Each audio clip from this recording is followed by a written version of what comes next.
충격적인 소식입니다. 일본에서 쌀값이 2배로 뛰었습니다. 60kg에 무려 24만 원. 일본 마트에는 품절 딱지가 붙고 남은 쌀은 일반 서민이 감당할 수 없는 가격입니다. 도시락 가게를 운영하던 한 중년 여성은 마트 진열대 앞에서 빈 봉투만 들고 눈물을 삼켰습니다. 그런데 그 순간 그녀의 눈에 들어온 건 낯선 봉지 하나, 바로 한국 쌀이었습니다. 그걸 집어든 순간 그녀의 인생에는 상상도 못한 변화가 시작됐습니다. 대체 무슨 일이 있었던 걸까요? 오늘의 사연 지금 시작합니다. 여러분의 구독과 좋아요는 저희 채널에 큰 힘이 됩니다. 저는 도쿄 시부야에서 작은 도시락 가게를 운영하는 미사코라고 합니다. 40대 중반의 평범한 일본 여성이에요. 15년 동안 한자리에서 혼자 도시락 가게를 운영하며 살아왔습니다. 남편과 사별한 후 이 작은 가게가 제 유일한 생계수단이었죠. 그날도 평소처럼 재료를 사러 동네 마트에 갔습니다. 도시락 가게에서 가장 중요한 것은 밥이죠. 매일 아침 신선한 쌀로 밥을 지어 도시락을 만들어 왔어요. 하지만 그날은 달랐습니다. 죄송합니다.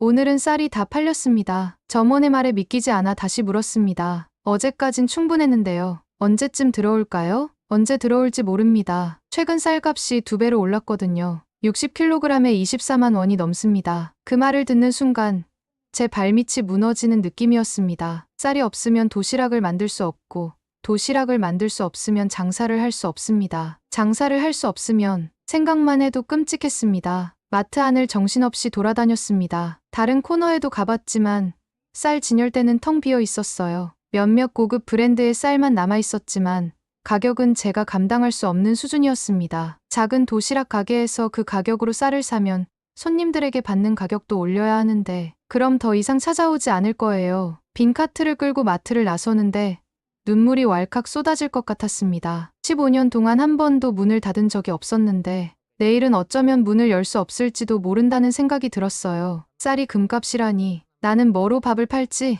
중얼거리며 걷다가 문득 고개를 들었습니다. 마트 출구 옆 작은 코너에 쌀이 쌓여있는 게 보였어요. 서둘러 그쪽으로 다가갔습니다. 그런데 가까이 가보니 낯선 포장이었습니다. 한자로 쓰여진 게 아니라 알파벳과 낯선 글자가 쓰여 있었어요. Korean Rice. 가격표를 보니 일본 쌀보다 훨씬 저렴했습니다. 하지만 외국 쌀이라니 도시락집을 찾는 손님들이 좋아할까요? 일본인은 자국 쌀에 대한 자부심이 강하니까요. 망설이고 있는데 문득 제 뒤에서 목소리가 들렸습니다. 그거 괜찮아요. 저도 어제 샀어요. 돌아보니 동네에서 종종 마주치던 주부가 서 있었습니다. 그녀의 말에 용기를 얻어 한국쌀 봉지를 카트에 담았습니다. 그때는 몰랐습니다. 이 작은 결정이 제 인생을 완전히 바꿔놓을 거라는 것을요. 집으로 돌아와 한국쌀 봉지를 뜯어보았습니다. 포장에는 한글과 일본어로 설명이 적혀 있었습니다. 호기심에 인터넷을 검색해보니 이 쌀은 한국의 전라북도에서 생산된 수출용 품종이라고 합니다. SNS에서는 이미 많은 일본인들이 한국 쌀에 대한 후기를 올리고 있었어요. 솔직히 처음엔 불신이 컸습니다. 한국 쌀로 제대로 된 일본 음식을 만들 수 있을까?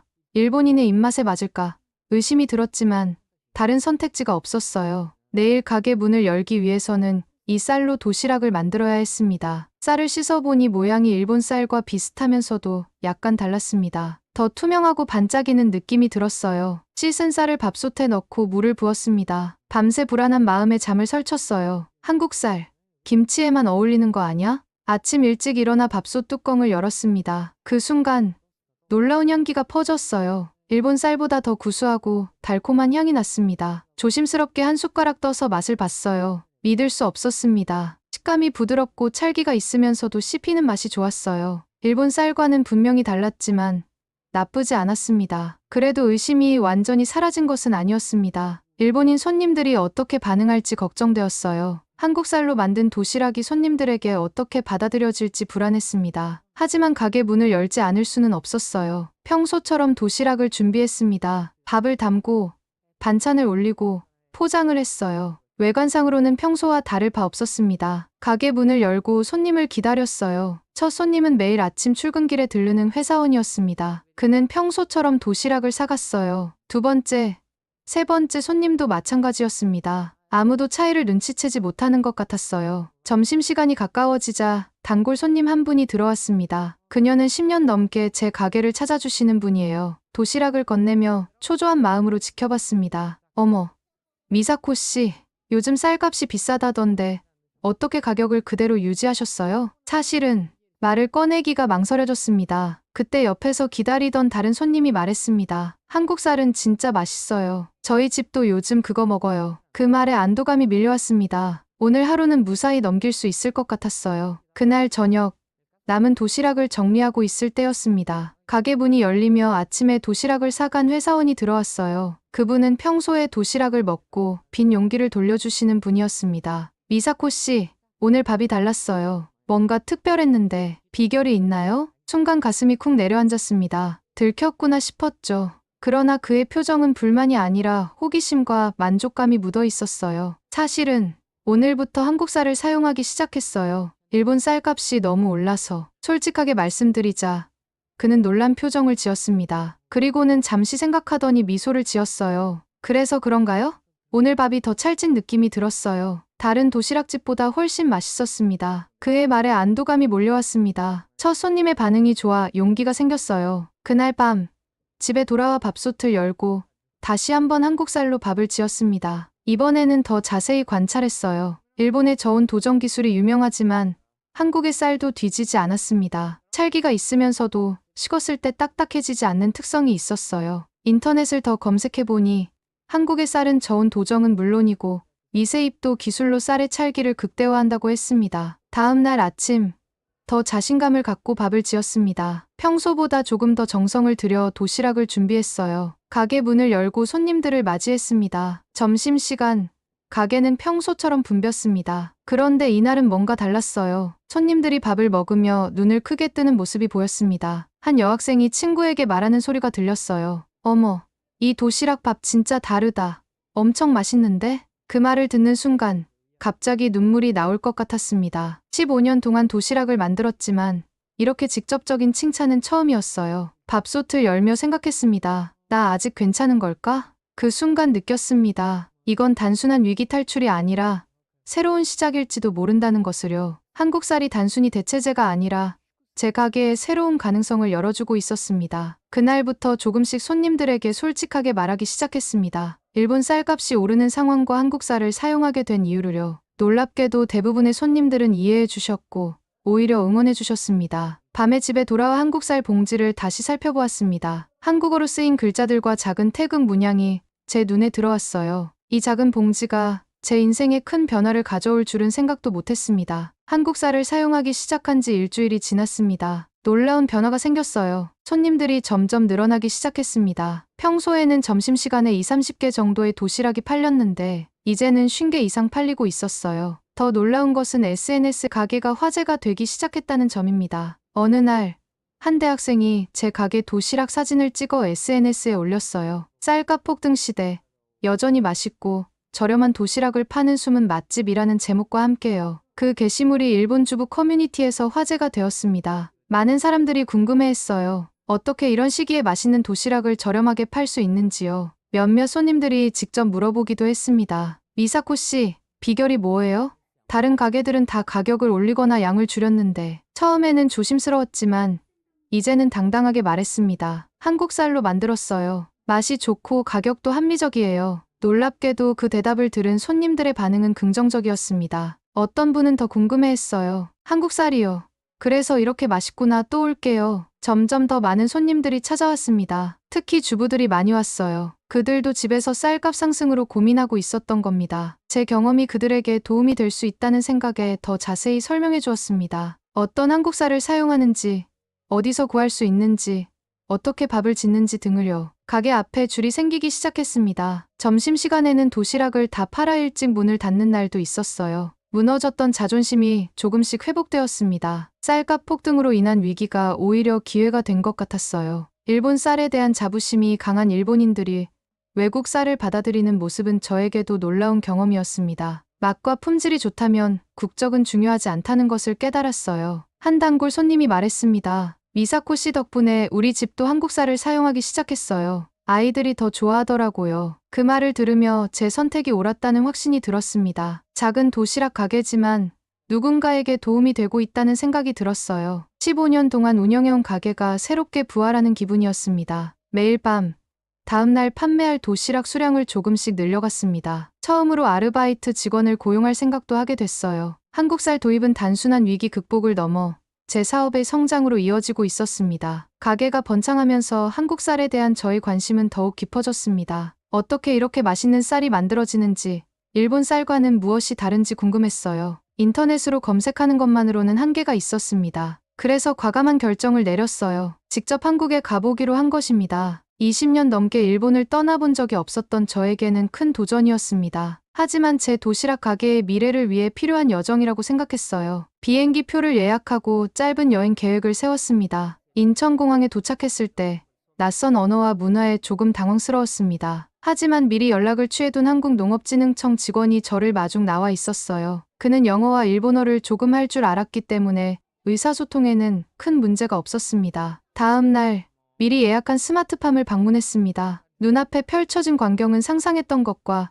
완전히 달랐어요. 일본에 노는 대부분 고령 농부들이 관리하는 소규모 전통적 방식이었지만 이곳은 완전히 달랐습니다. 넓은 들판에는 자동화된 놈과 드론이 날아다니고 있었어요. 센서가 설치되어 실시간으로 온도, 습도, 토양 상태를 모니터링하고 있었습니다. 농부들은 태블릿을 들고 다니며 데이터를 확인하고 있었죠. 우리는 ICT 기술을 농업에 적극 도입했습니다. 이를 통해 생산량도 늘리고 품질도 유지할 수 있어요. 안내하는 젊은 농부의 설명에 정말 놀랐습니다. 그의 나이는 30 초반으로 보였어요. 일본에서는 대부분 60대 이상의 고령 농부들이 논을 관리하는데 이곳에서는 젊은 농부들이 첨단 기술을 활용해 농사를 짓고 있었습니다. 일본은 이렇게 늙었는데 여긴 왜 이렇게 살아있지? 제 생각이 얼굴에 드러났나 봅니다. 젊은 농부가 미소를 지으며 말했어요. 우린 쌀을 기계로 키우지 않아요. 정성으로 키워요. 기술은 그저 우리의 정성을 효율적으로 전달하는 도구일 뿐이죠. 그 말이 가슴에 와닿았습니다. 기술과 정성이 조화를 이루는 모습이 인상적이었어요. 논을 둘러본 후 쌀 가공 공장으로 이동했습니다. 거기서도 놀라운 광경이 펼쳐졌어요. 최첨단 설비로 쌀을 도정하고 선별하는 과정이 자동화되어 있었습니다. 하지만 최종 품질 검사는 여전히 전문가의 손과 눈으로 이루어지고 있었어요. 기계가 할 수 없는 섬세한 판단은 사람의 경험과 노하우가 필요했습니다. 특히 수출용 쌀은 더 엄격한 품질 관리 과정을 거친다고 했어요. 그래서 제가 일본에서 먹었던 한국 쌀의 품질이 좋았던 거였습니다. 수출용으로 선별된 최상급 쌀이었던 거죠. 그날 저녁, 농부들과 함께 식사를 하며 많은 이야기를 나눴습니다. 그들의 자부심과 열정이 느껴졌어요. 일본의 쌀 문화를 존중하면서도 한국만의 방식으로 품질 좋은 쌀을 생산하려는 노력이 인상적이었습니다. 호텔로 돌아와 창밖을 바라보며 생각했습니다. 한국과 일본, 이웃 나라이지만 농업에 대한 접근 방식이 이렇게 다를 수 있다니. 내일은 더 많은 것을 배우고 싶다는 기대감에 쉽게 잠들 수 없었습니다. 한국에서 돌아온 후 더욱 자신감을 갖고 도시락 가게를 운영했습니다. 직접 본 한국의 농업 기술과 농부들의 이야기를 손님들에게 들려주었어요. 많은 분들이 흥미롭게 들어주셨고 한국 쌀에 대한 인식도 점점 좋아졌습니다. 그러나 어느 날 예상치 못한 일이 벌어졌습니다. 지역 신문에 일본 식탁의 위기 한국쌀 침공이라는 제목의 기사가 실린 것입니다. 기사는 한국쌀이 일본 시장을 잠식하고 있다며 우려의 목소리를 담고 있었어요. 특히 제 가게가 한국쌀을 홍보하는 선두 주자로 언급되어 있었습니다. 처음에는 당황스러웠습니다. 제가 단지 생계를 위해 내린 선택이 이렇게 정치적인 문제로 비화될 줄은 몰랐거든요. 더 충격적인 것은 다음 날 아침 가게 앞에 일본 쌀을 지켜라라는 문구가 적힌 포스터가 붙어 있는 것을 발견한 일이었습니다. 몇몇 보수적인 손님들은 더 이상 오지 않았고 SNS 가게를 비난하는 댓글들이 올라오기 시작했습니다. 일본인이 한국 제품을 홍보한다니 수치스럽다. 우리 쌀을 버리고 한국 쌀을 선택한 배신자라는 악성 댓글들이 있었어요. 그날 저녁 울며 가게 문을 닫았습니다. 단지 살아남기 위해 내린 선택이 왜 이런 결과를 가져왔는지 이해할 수 없었어요. 집에 돌아와 침대에 누워 생각했습니다. 포기해야 할까? 이대로 한국 쌀 사용을 중단하고 일본 쌀로 돌아가야 할까? 하지만 잠시 생각해보니 이상했습니다. 왜 쌀의 국적이 이렇게 중요한 문제가 된 걸까요? 음식은 국경을 초월한 문화이고 맛있는 것은 어디서 왔든 맛있는 것이죠. 용기를 내어 SNS에 긴 글을 올렸습니다. 침공? 아니요. 제 삶을 구해준 선물이었어요. 한국 쌀이 없었다면 제 가게는 문을 닫았을 거예요. 일본 쌀값이 2배로 오르는 동안 저는 생계를 위해 대안을 찾아야 했습니다. 한국 쌀은 맛있고 품질도 좋아요. 직접 한국에 가서 어떻게 생산되는지 보고 왔습니다. 젊은 농부들이 최신 기술로 정성껏 키우는 모습에 감동받았어요. 음식에 국경이 있나요? 맛있는 건 맛있는 거예요. 그리고 한국에서 찍은 사진들과 농부들과 함께 찍은 사진도 올렸습니다. 글을 올린 후 무서워서 댓글을 확인하지 못했어요. 다음 날 아침 떨리는 마음으로 SNS를 열었습니다. 놀랍게도 많은 사람들이 지지의 댓글을 달아주었습니다. 용기 있는 발언 응원합니다. 저도 한국 쌀 먹어봤는데 정말 맛있어요. 쌀의 국적을 따지는 게 말이 되나요? 등의 댓글이 이어졌어요. 특히 감동적인 것은 많은 젊은 일본인들이 제 편을 들어준 것이었습니다. 그들은 오히려 보수 언론의 편향된 보도를 비판하며 식량 안보와 다양성의 중요성을 이야기했어요. 그날 평소보다 더 일찍 가게 문을 열었습니다. 혹시 누가 찾아올지 두려웠지만 포기하고 싶지 않았어요. 놀랍게도 그날은 평소보다 더 많은 손님이 찾아왔습니다. 제 SNS 글을 보고 응원하러 왔다는 분들이 많았어요. 억울함과 분노가 있었지만 그것을 말할 수 있는 용기를 냈다는 것이 중요했습니다. 그리고 그 용기는 더 많은 사람들의 마음을 열어주었어요. SNS에 올린 제 이야기는 예상보다 훨씬 더 큰 반향을 일으켰습니다. 일본 전역에 많은 사람들이 공유하기 시작했고 심지어 몇몇 온라인 매체에서 저를 인터뷰하고 싶다는 연락이 왔어요. 처음에는 부담스러웠지만 제 경험이 비슷한 상황에 처한 다른 사람들에게 도움이 될 수 있다는 생각에 인터뷰에 응했습니다. 미사코 씨, 어떻게 쌀 한 봉지로 가게를 살릴 생각을 하셨나요? 인터뷰어의 질문에 솔직하게 답했습니다. 절박함이었어요. 쌀값이 2배로 올랐을 때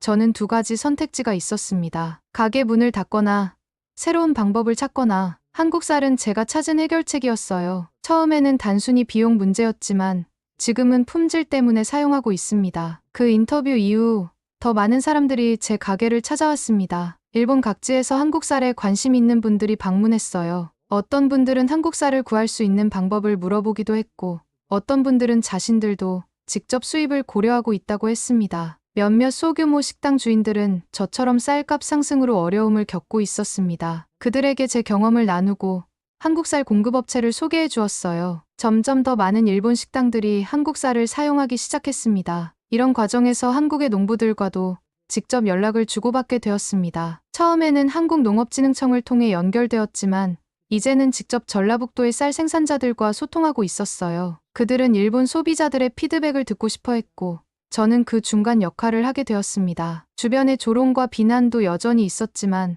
그것을 넘어설 수 있는 확신과 신념이 생겼습니다. 제가 하는 일이 단순히 장사가 아니라 한일 양국의 식문화를 연결하는 다리 역할이라고 생각하기 시작했어요. 어느 날 지역 상공회의소에서 작은 강연을 해달라는 부탁을 받았습니다. 처음에는 거절하려 했지만 용기를 내어 수락했어요. 50명 정도의 청중 앞에서 떨리는 목소리로 제 이야기를 시작했습니다. 밥 한 공기로 제 삶이 바뀌었어요. 한국 쌀은 단순한 식재료가 아니라 제게는 새로운 시작이었습니다. 강연이 끝나고 많은 분들이 박수를 보내주셨습니다. 몇몇 분들은 눈물을 흘리기도 했어요. 그들도 비슷한 어려움을 겪고 있었던 겁니다. 강연 후 여러분들이 다가와 감사 인사를 전했습니다. 집으로 돌아오는 길, 문득 15년 전 도시락 가게를 시작했을 때가 생각났습니다. 그때는 단순히 생계를 위해 시작했던 일이었는데 이제는 많은 사람들에게 영감을 주는 이야기가 되었어요. 한국 쌀 한 봉지가 제 인생을 이렇게 바꿔놓을 줄은 정말 몰랐습니다. 미소를 지으며 집으로 들어갔습니다. 내일은 또 어떤 손님들이 찾아올지, 어떤 이야기를 나눌지 기대가 되었어요. 제 작은 도시락 가게는 이제 지역에서 꽤 유명한 곳이 되었습니다. 한국 쌀로 만든 도시락이 맛있다는 소문이 퍼져 멀리서도 찾아오시는 손님들이 많아졌어요. 대형 유통업체에서 브랜드 론칭을 제안하기도 했지만 저는 거절했습니다. 제 가게의 규모를 그대로 유지하면서 한국 쌀을 소량 직수입하는 방식을 선택했어요. 손님들에게 최고 품질의 음식을 제공하는 것이 제 철학이었기 때문입니다. SNS와 블로그를 통해 저의 경험담을 계속 공유했습니다. 한국 농부들과의 교류도 이어갔어요. 그들은 가끔 새로운 품종의 쌀 샘플을 보내주시고 저는 솔직한 피드백을 전달했습니다. 이런 교류는 양국의 소비자와 생산자 모두에게 도움이 되었어요. 어느 날 가게에 특별한 손님이 찾아왔습니다. 한국에서 온 농업 교류단이었어요. 그들은 제 블로그를 보고 직접 방문하고 싶다고 했습니다. 10명 정도의 한국 농부들이 제 작은 가게를 채웠어요. 그들을 위해 특별한 도시락을 준비했습니다. 한국 쌀로 지은 밥에 일본 전통 반찬을 곁들인 도시락이었어요. 그들은 맛있게 드시며 감동을 표현했습니다. 언어는 달라도 음식을 통해 마음이 통했습니다. 교류단 방문 이후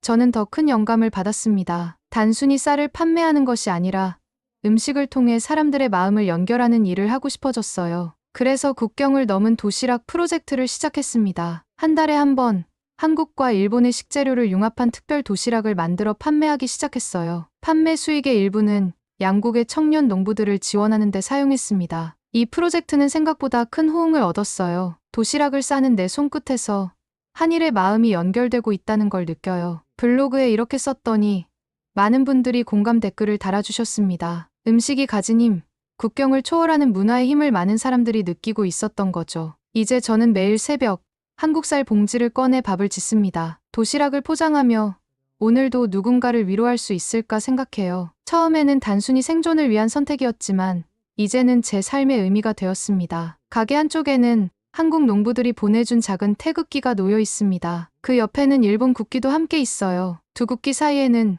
제가 직접 쓴 문구가 있습니다. 음식에는 국경이 없다. 어느 날 한 어린 손님이 물었습니다. 아줌마, 왜 한국 국기를 가게에 두었어요? 미소를 지으며 대답했습니다. 그건 내 삶을 지켜준 고마운 존재를 기억하기 위해서란다. 한 손에는 오늘의 도시락, 다른 손에는 작은 태극기 스티커가 붙은 쌀 봉지를 들고 있는 제 모습을 문득 거울에서 발견했습니다. 자신감 넘치는 표정, 당당한 자세, 이 작은 변화를 만든 것은 다름 아닌 한국쌀 한 봉지였습니다. 이 작은 도시락이 내 삶을 지켜줬어요. 이제 저의 꿈은 언젠가 한국과 일본의 농부들이 함께 모여 식사할 수 있는 자리를 만드는 것입니다. 음식을 통해 서로를 이해하고 오래된 상처를 조금이나마 치유할 수 있기를 바랍니다. 오늘 이야기 어떻게 보셨나요?